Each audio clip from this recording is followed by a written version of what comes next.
Welcome to my channel. Today's colors are titanium white, Hansa yellow, cad red light, alizarin crimson, phthalo blue, ultramarine blue, yellow ochre, burnt sienna, and ivory black.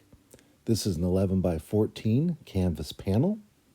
I've already stained it previously with some burnt sienna.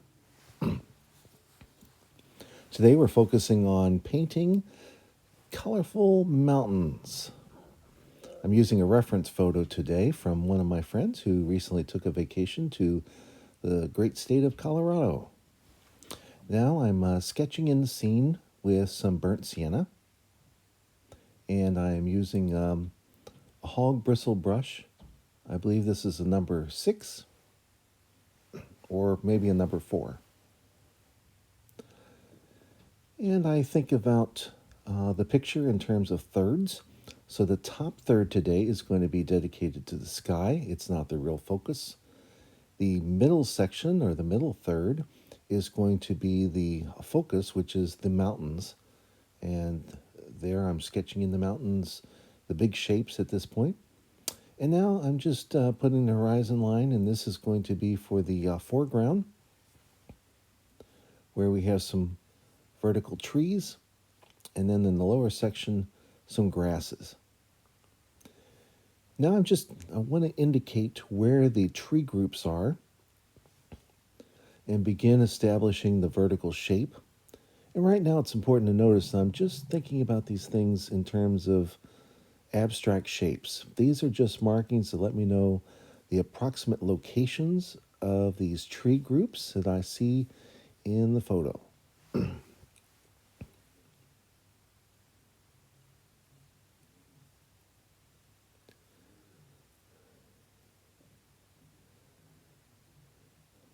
Lightly sketching in these areas ahead of time provides me with a map that I'm going to be using throughout the painting process. Now I'm just indicating some grassy areas in the foreground where I want to put a little bit darker greens to break up the space.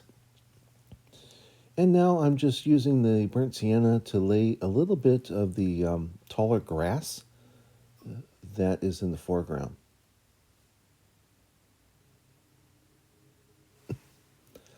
And notice, so I've concentrated on the big shapes that I'm seeing.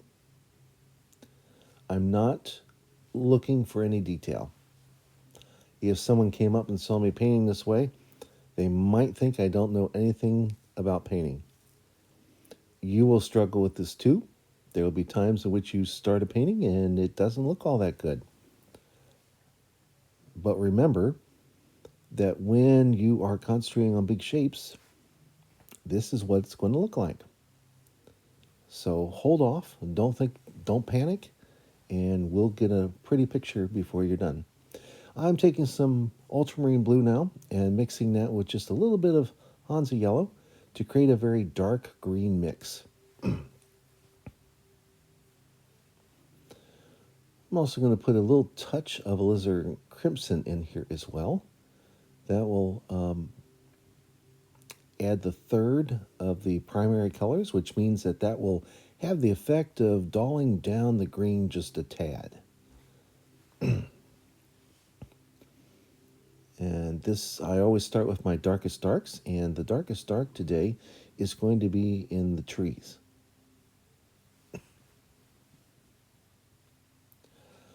I'm not using any medium today. I will use just a little bit of Gamsol, which is odorless mineral spirits, to help the flow of the paint if need be. And now I'm just making sure that I am putting some brush strokes for the tree groups and to emphasize the vertical nature of these abstract shapes.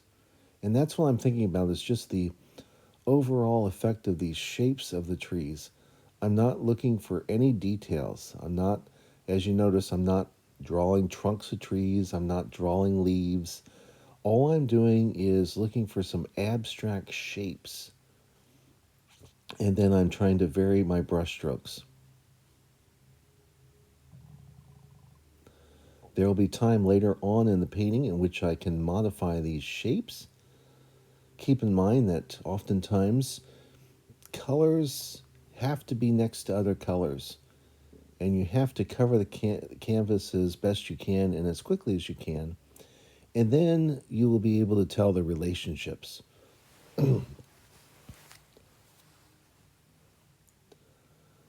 So a lot of the work is in preparation for when the canvas is covered, and then we can make some modifications. Until then, we want to stay fairly loose, and don't be too judgmental on yourself. As you can tell, these do not look like trees yet, but they will.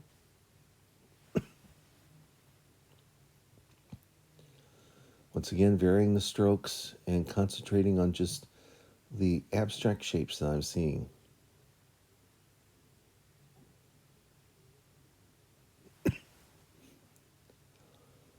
So now I have the darkest darks in. And now I'm going to modify a little bit of the green color, turning it a little bit lighter. This particular shade of green I'm going to be using for the foreground since I'm already dealing with the palette. Notice how I'm taking the edge and making another mixture. This does a couple of things. It helps me to see the value shift and the color shift right within that pool of green. And now those little marks I put earlier, I'm going to now put those down. This will give me a little bit of variety in the foreground area.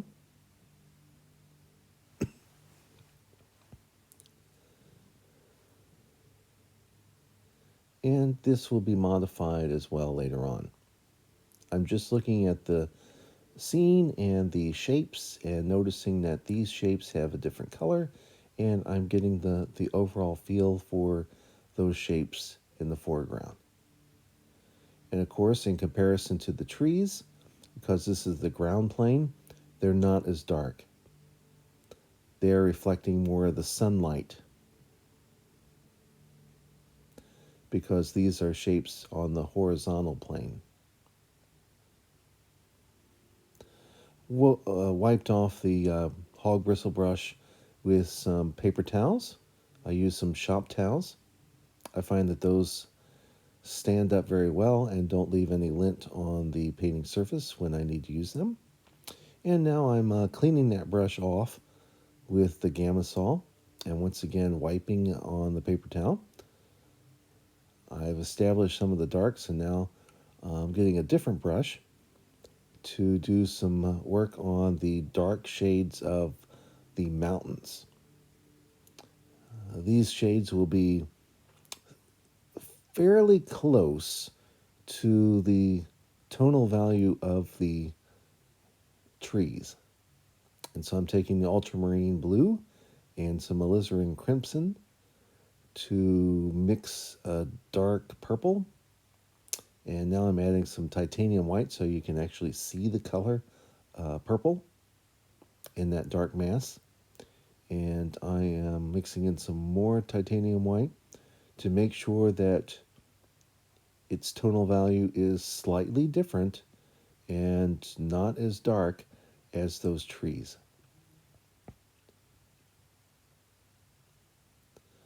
And so now I've created a new pool of color. I know you can't see that from this frame shot. Sorry about that. But it is a pool like the green. Yeah, there we go. And mixing right into it on the palette. And now as I lay it down, I'm looking to see if that is the color that I want. And you notice that it is very close to the green trees. But I think that works, because the scene itself, I don't necessarily want a big contrast between those two colors. The contrast will come soon enough as I add lighter tones moving up the mountain, because as we move up the mountain is getting farther and farther away from us.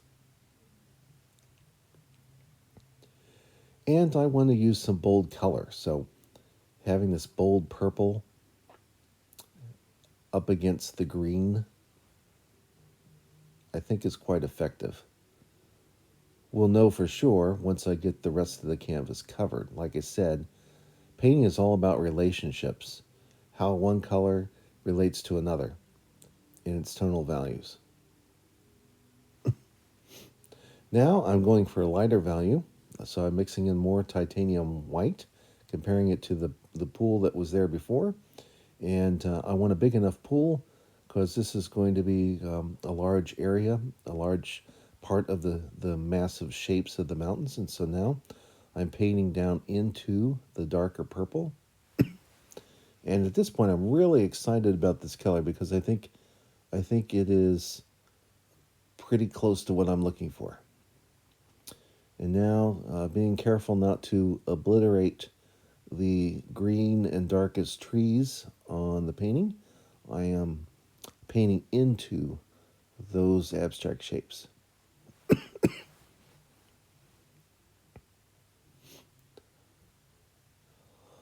I'm also trying to vary the brushwork a little bit. And notice that I'm being very intentional about not fussing with putting the paint down. I'm trying to just cover the canvas, vary the brushstrokes, and put the color down in little pieces of color. And I'm not overworking the paint. Once I put it down, I'm leaving it alone. And I was consciously telling myself as I was doing that process to do just that, to put down the color, to vary my brushstrokes, and to leave it alone. Oftentimes we ruin a painting if we go back in and do too much fidget work with our brushstrokes. If we keep coming back again and again to a particular spot on the painting with more paint or with different colors, eventually we're going to make mud and we're going to destroy the creativity and the spontaneity of the painting process. I'm just simply working that color all the way across the canvas and making sure that it relates to the darker purple.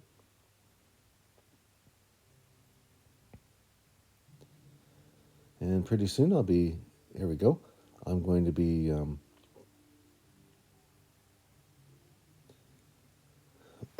mixing a little bit different shade of purple.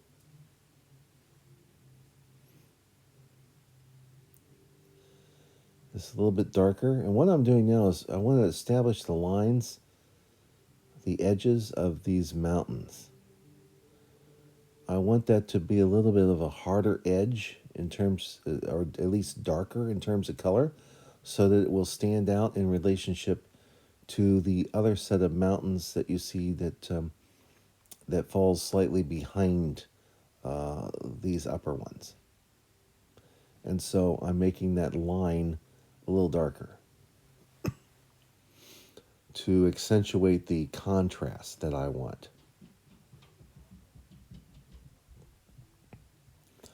And notice again, this painting right now is not all that wonderful. A lot of abstract shapes. I can tell that the color relationships are coming together, but until the other colors are down on the painting, this could be a total disaster still. Even now, if someone came up and watched me painting, I'm not quite sure they would think I knew what I was doing. And I mention that again because if you're new to painting, you're going to have those experiences too, and you'll need to fight through them. I remember when I first started, this was the point when I would get discouraged. I'd sit back and look at my painting and not be very happy with it, and sometimes I would decide to quit. But really part of the painting process is laying down a first attempt, like I said, not messing too much with it, just getting the paint and covering the canvas, and then you can make so many adjustments after it. And if you do make a mistake, it's always possible to take a piece of paper towel and remove that problem area. And then you can paint over top of it. Oil is very forgiving. It's one of the reasons why it is one of the most popular mediums to use for painting. It does not dry as quick as acrylics, and so you have the opportunity to actually remove some. You can even take a palette knife and remove some of the paint if you have made a mistake in a certain area, and then start over. All right, so you notice that I'm really putting in this little bit lighter purple across the mountains at this point. Pretty soon I will add more titanium white so that I can show the difference, what was happening that day with the shadows on the mountain and the sunlight. And so these are darker areas, and then we're going to get much lighter as we go closer to the tops of these mountains to indicate the light that was shining on the top of these mountains.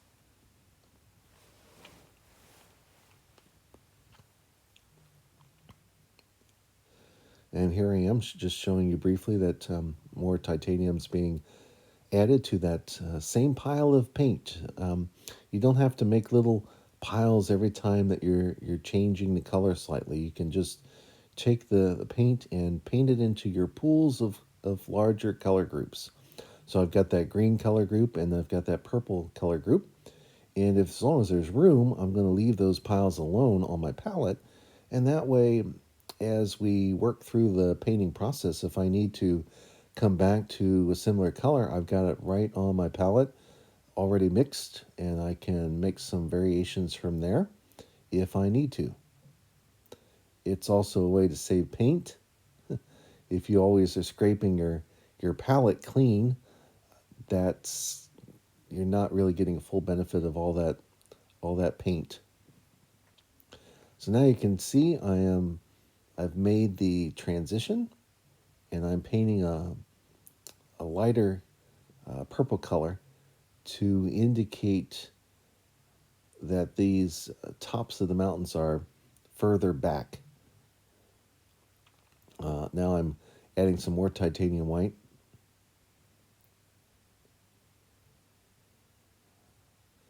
Because this second mountain peak is a little bit further back, and I want to indicate that a little bit. And once again, I'm not going to quite know if I am on the mark with the tonal value until I get the sky in. The sky frame is always your lightest colors, and also the coolest as far as temperature, because blue is the coolest color on your palette.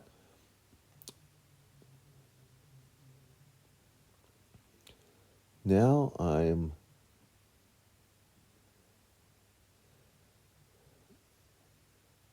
mixing some purple, and I'm putting in all the primaries as a way to gray it down. And now I'm adding some titanium white. I'm producing, what I'm trying to produce now is more of still a little bit of a purpley tint to it, but basically a gray. And this is going to indicate some highlights on the mountain, or at least this area that, this shape within a shape that I'm seeing in the reference.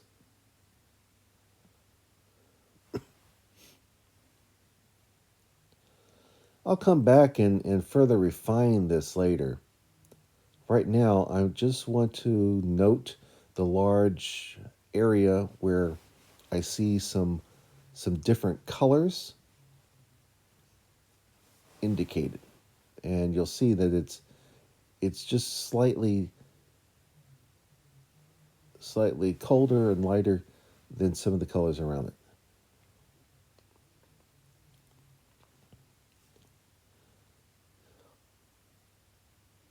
I've determined here that it's not quite light enough. There's not quite enough contrast. So I'm coming back into it with some more titanium white.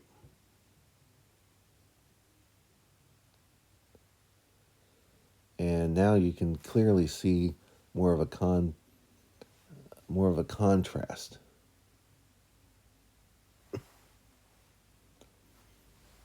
Again, it's important not to judge it too much.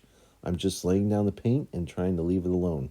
Of course, if you're doing a different color on top of one another, keep in mind that the one way you do this in oil paints is that you start painting very light, meaning not a whole lot of paint on the canvas, maybe a little bit more medium, well, not so much more medium, but you can thin it a little bit with some Gamsol, and then you lay in thicker paint as the painting process continues. So if you're putting another color on top of one, you'll need to make sure that the paint pool is a little bit thicker so it will cover the paint underneath it.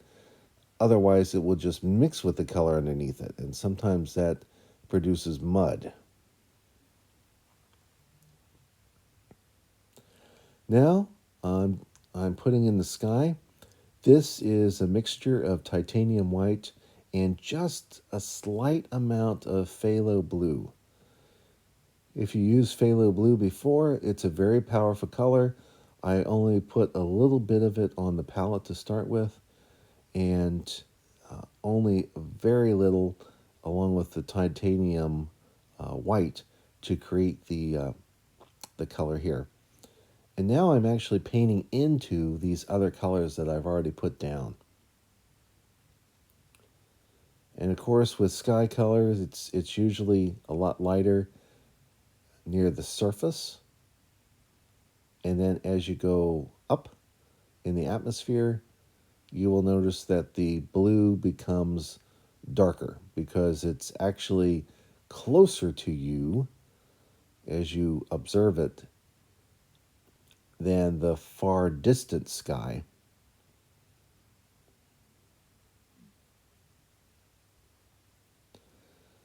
Now here I'm making sure that this color doesn't end where the mountains do, otherwise that would look strange.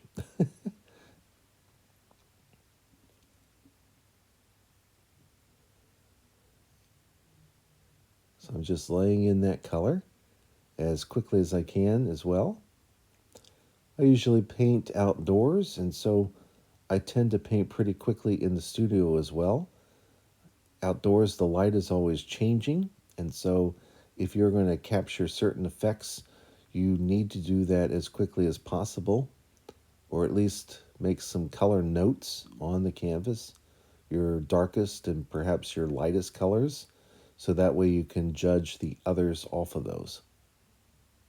Sometimes I'll even take a photo of the scene that I'm observing outdoors. So if I have to look back and remember what the light effect was that first attracted me, I have at least a resource to take a quick glance at. On your phones, there's also some settings that you can turn your color photo into a tonal value, a grayscale.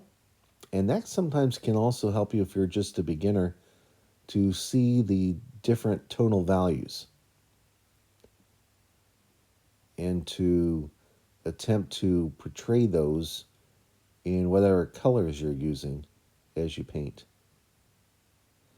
Here I've added just a little bit more of the phthalo blue to create a darker color.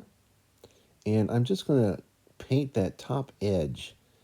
And notice how I'm going to leave a strip unpainted.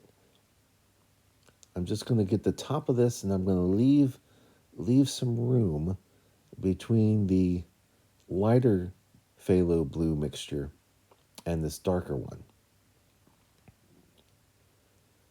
And why is that? Because I want it to be a soft transition from the one blue shade to the next. And I'll show you in just a minute how we can accomplish that without too much fanfare. Today, since my main focus is on the mountains, I'm not going to worry too much. I believe my photo reference didn't have any clouds in it, and so I'm going to leave that as part of the design. No clouds in today's painting. Now I'm going to wipe off that brush with one of my paper towels. Sometimes it's a good idea to keep like one brush at least for your light colors and another brush for your darker colors. And that way you can keep from creating too much mud by leaving too much paint in your brushes, or at least thoroughly clean your brushes between color groups, color pools, like I showed you on the palette, by cleaning off your brush with the Gamsol. In just a minute, you'll see me after I've cleaned this off with the paper towel and I've mixed it. I'm going to take this dry brush now and mix these two colors together. I'm going to go vertical, pulling and pushing the two colors together. And then I'm going to kind of whisk it across so that it takes away the distinct line or brush stroke, and hopefully give me some effects that there'll be a subtle shift. You may even see a few sort of cloud-like forms because of the way that I'm moving the brush and applying the paint here. And notice how subtle the change of colors is. Now it's not even perceptible, not as much perceptible as it was before. And that's what you can do in all of your paintings, a very quick technique. Now I'm going to be shifting my attention to the foreground and the grass colors. In this particular reference, the grass colors are kind of like I just would call it the color wheat, kind of yellow ochre type color. Oh, wait. Before I do that, I was going to break up these large sections of purple. So I'm mixing in that neutral gray color into parts of the mountain. Like I said, you can't really tell yet what colors you need until you get them all down on the canvas and begin to see the relationships. And so I'm placing and breaking up some of that color with a little bit of a tonal change by introducing the temperature change, the cold temperature change with the titanium white gray mixture here. And you'll see me change that again as we continue to work on the painting. And that's a reminder that you can do that. You can shift things. It doesn't have to be perfect the first time. I'm still not very happy with how that looks yet, and I'll keep working. Here I notice that there's too many lines, and so I'm taking the towel, paper towel, and just kind of gently dabbing it on the painting to give it some random texture effects. So I'm not consciously thinking about putting marks. And notice how I like that. As I look at this part of the painting, I think that did help some, especially in the background mountains. And I think at this point now,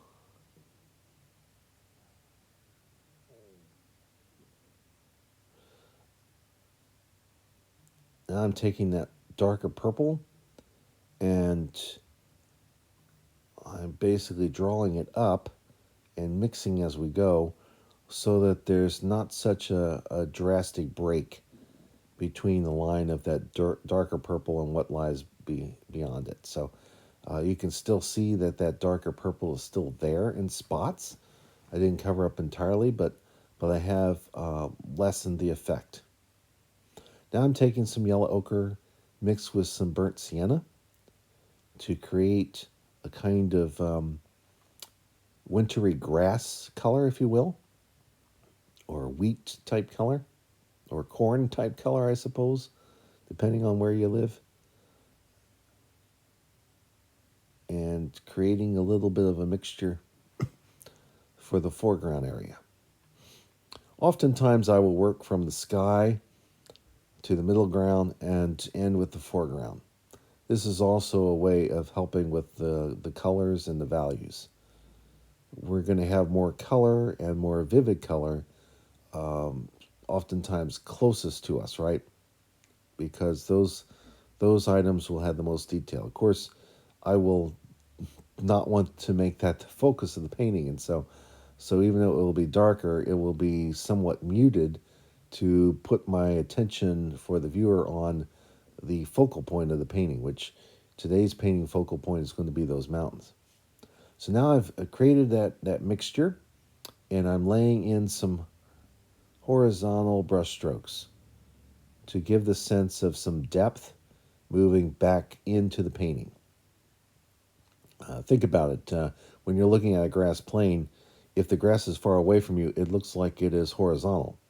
When that grass is closer to you, it looks more vertical. And that helps us in a painting to remember that, to give us a sense of depth. And so I've already started with some of the preliminary brush strokes in the foreground, that yellow you're seeing, that's up and down vertical, to indicate that those are taller grasses that we're able to observe with our eyes because they're more vertical in nature, kind of like the trees in the middle ground. And then making sure that the brush strokes are horizontal in this middle area ground to give us a sense that there's a plane there. There's some distance there. Now I've introduced some more titanium white into that yellow ochre and burnt sienna mixture. And I am trying to vary my brush strokes to reflect some of the areas where the light is more intense and where some of the more shadowy area is on the plane surface.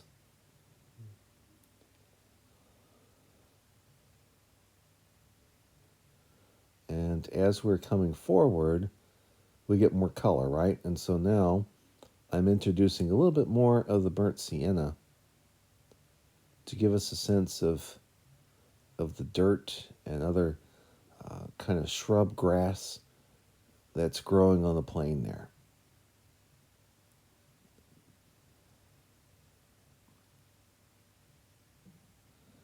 And of course, notice as we're covering now most of the canvas, the colors are really starting to relate well.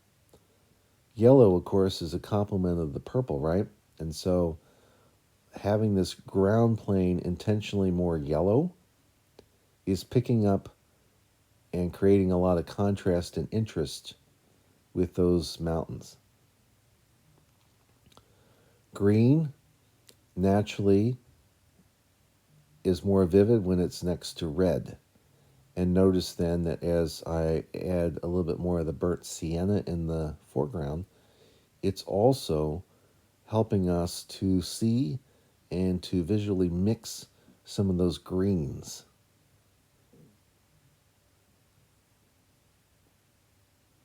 The eye is always hungry for the complements and the contrast of colors. Here, I'm filling in some of those other spaces in the foreground.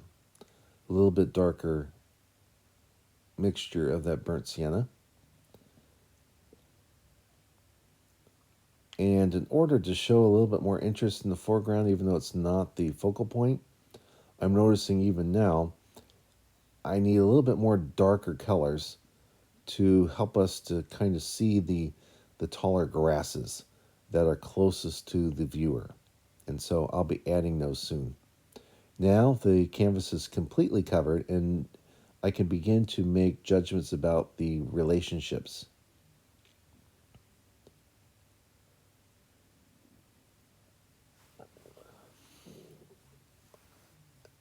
And I believe, even though I don't see the palette right now, I am mixing up a little bit darker version of the grasses, which would be made of the burnt sienna and some ivory black.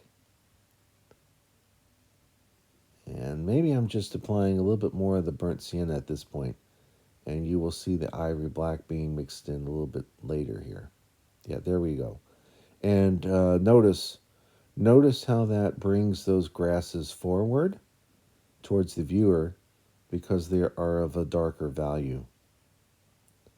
It's also providing a little bit of variety so that it's not just all a shade of yellow ochre. And because there's more red in the burnt sienna, notice how we're creating some color harmony with the green trees that are also painted in a vertical fashion.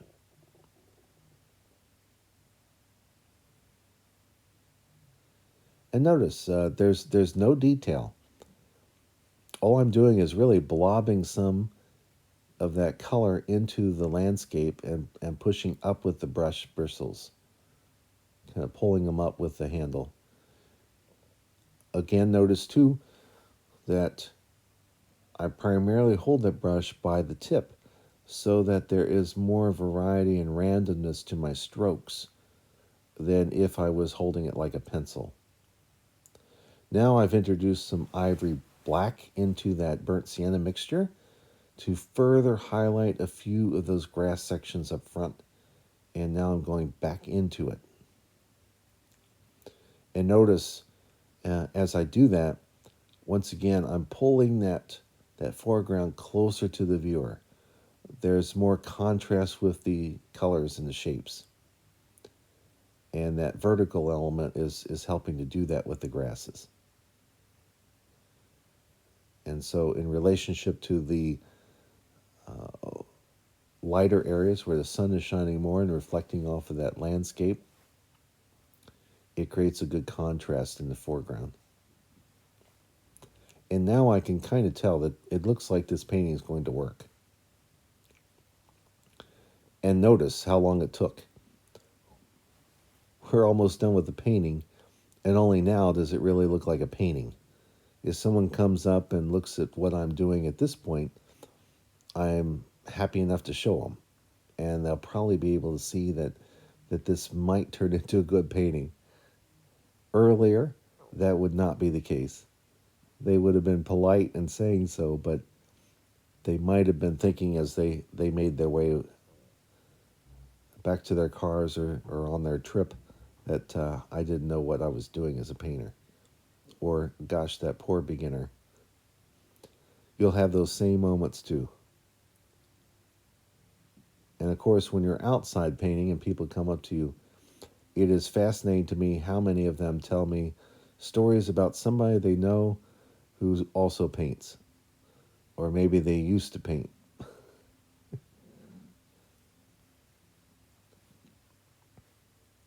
Now I'm coming back and reestablishing the darks. As I saw it in relationship to the purples, I want these trees to stand out even more so. This is going to bring some of those trees closer to the viewer, but also make them stand out a little bit more and provide greater contrast and push back. Even as those trees come forward, it's pushing back the mountains. The mountains look farther away as the green in the tree groupings is strengthened. Once again, I'm varying the brush strokes to present some interest. And notice, these are just abstract shapes. And yet, hopefully, they're beginning to look a lot more like trees. And what a powerful gift it is that our brain doesn't need much information to fill in the gaps. The brain sees these as trees. These are just abstract shapes, but the brain is trying to make sense of these things. That's how we're built. Now I'm adding a little bit of the darker tone to the blobs of green that I had put on the ground plane, just to give that a little bit more variety, make that seem a little bit more realistic. Once again, notice your eye is beginning to read that foreground as grasses, long grasses, not a well manicured lawn, but a scene from nature in which those grasses are growing. And yet, all those grasses are some lines, basically, horizontal lines and vertical lines with some color shifts and changes.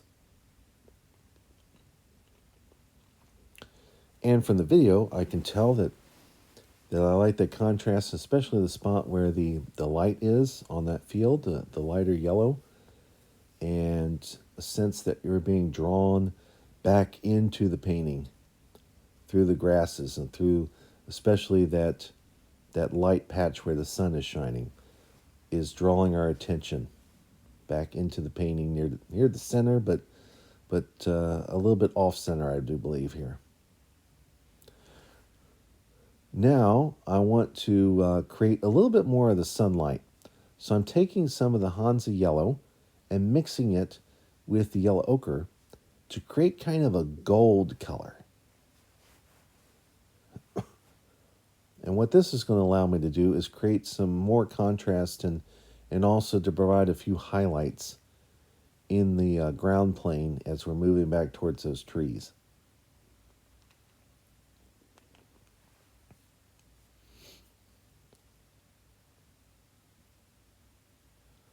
And so now I'm using that to contrast it, and actually I'm using it to make those darker browns in the front stand out a little bit more.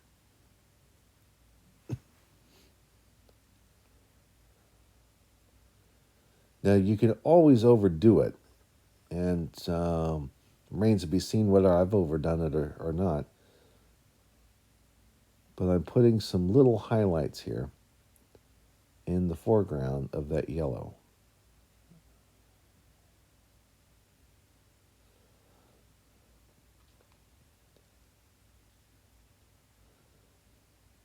And there I'm bringing and kind of mixing that in with those spots of the darker green grasses.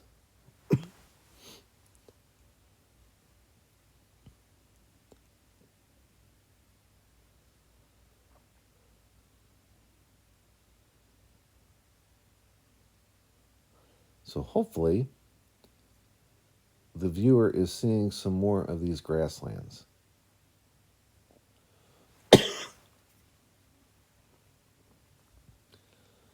And next, I believe it's next, I'm going to take a little bit lighter shade of that yellow ochre mixed with titanium white, and I'm going to produce a few horizontal strokes near the border where those trees are to give the illusion and to push back the ground plane so that as we get closer to those mountains, the color is dissipating,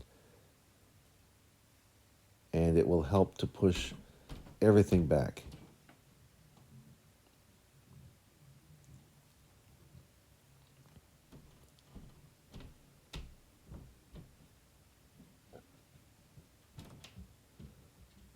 And that's what I'm doing now is mixing that lighter shade.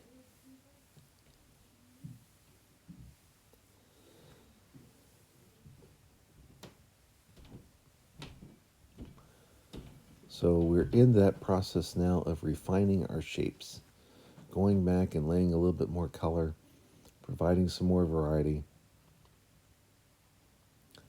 to the painting. And we're also working on that bold color. Obviously, this is not the most realistic green or realistic purple or yellow and grass. What we're trying to do is take what nature provides and heighten it.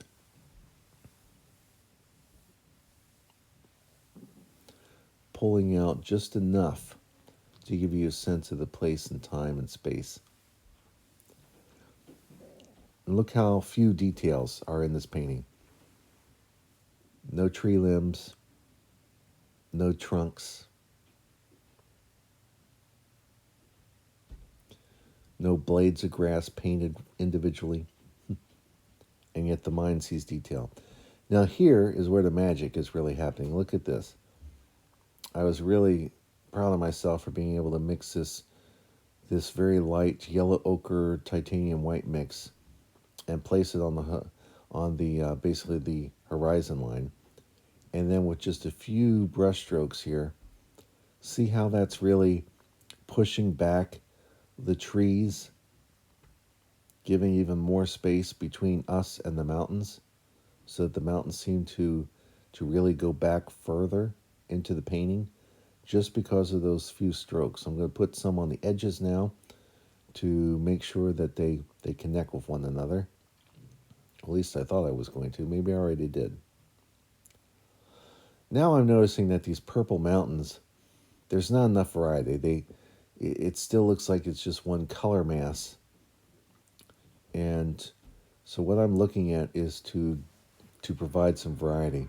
So I'm taking some alizarin crimson, creating a different color, but it's the same value, or pretty close to the same value. If you squint, you in the colors you can't see as much. You can tell that there's not as much contrast here.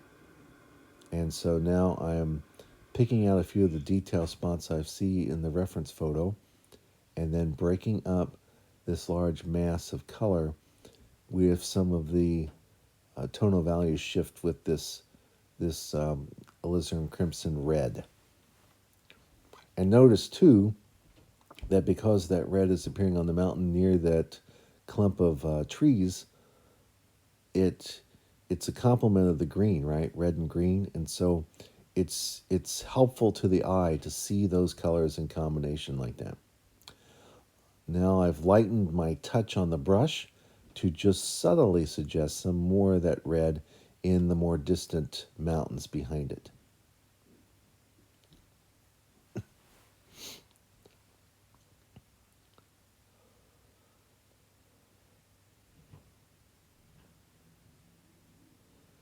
And there I am showing you the palette. I'm now introducing some lighter colors.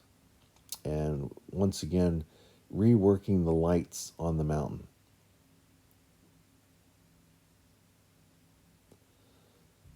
This area where the mountains kind of overlap is where the sunlight is hitting the most. And so even though it's cold because it's elevated and farther away from us, it's a titanium white mixture with the alizarin crimson and the ultramarine blue, creating that color, a kind of purplish gray. And now I'm putting those shapes in. And notice again, it's just abstract shapes. I'm putting the color down. I'm not going back and fidgeting too much with it. I'm laying this color over top of what was already there, which ends up providing a little bit more variety. Now, see how I'm turning the brush? Just to give it a sort of randomness that you find in nature. If I tried to make snow-covered peaks on my own, I would not create the sense that it was random, perhaps. It would be more mechanical and less believable. And so by just twirling the brush with a little bit of color, subtle color shift, you can create all different kinds of patterns. And so even now, I think that looks much better, don't you? It's beginning to look a lot more like nature, and how you would see the indentation of the rocks and the different reflections on the basis of that. And so I've added a few more details to the tops of those mountains. And now that really is becoming the focus. Notice how your eyes are shifting upwards towards those peaks. You're drawn in through the grasses and the sunlit field to the base of those mountains and hopefully upwards. And now just briefly another kind of edge to that mountain there. Notice I just erased a small point. The white detail ran into the top of that green tree there, and that didn't look good because when two colors end at the very, very same spot, it's hard to distinguish which plane they're in. Are they closer to us or farther away? And so by simply erasing that little mistake, that pushes the mountain back and the tree in its correct position as well. So now I'm almost done with this painting. I'm stepping back and noticing a few things. I'm going to clean up a few of the lines on the mountains because as I look back at the photo reference, I'm thinking that I want a little bit more in terms of the lines. So here we go. Oh, actually here, I'm cleaning up the trees. I want to give the trees a little bit more vertical space. And so I'm taking the green that's on there and I'm just taking a dry brush and taking the bristles and pulling them up from the tip of the paintbrush. So the brush is down low towards where the paint is, and then I'm just lightly brushing it upwards and then back and giving it a little bit of a variety in terms of the brush strokes and in terms of the movements of the leaves, perhaps. And there you see it. I think that really does help out. The tops of my trees were a little bit too circular before, and now I've given it more variety by allowing the brush to do the work for me and just pulling it up and allowing the randomness to take place. So I'm doing there we go. So I've got all groups of the trees. And notice, once again, there's no detail there. And yet your mind is reading it as groups of trees that look fairly realistic, I hope. Now I'm cleaning off my brush again to get those dark colors out.